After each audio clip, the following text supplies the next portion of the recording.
ऐका ना, गोठ्यातली कामं आटोपली, दूध काढून झालं की तूप बनवणार आहे मी. पण मी आमच्या गोठ्यात नाहीये बरं का. मी आली एका गोशाळेमध्ये जिथे जवळपास 300 गीर गायी आहेत. चला दाखवते. 26 एकरात पसरलेल्या केसरिया फार्म इथं मी आली आहे. हे फार्म ठाणे जिल्ह्यातील शहापूर जवळ आहे. इथं पर्यावरणपूरक शेती केली जाते.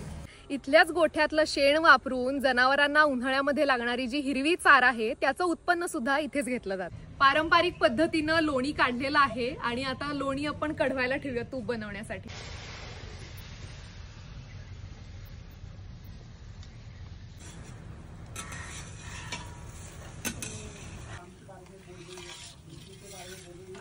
आपल्या आहारातील अत्यंत महत्त्वाचा घटक म्हणजे तूप.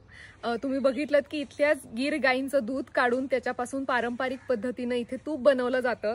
हे मी आता घरी घेऊन जाणार आहे. तर तुम्हालाही मागवायचं असेल तर दिलेल्या वेबसाईटवरून किंवा व्हॉट्सअप नंबरवरून हे तूप तुम्ही मागवू शकता. तर आता चला मी मस्त जेवायला जाते. वा.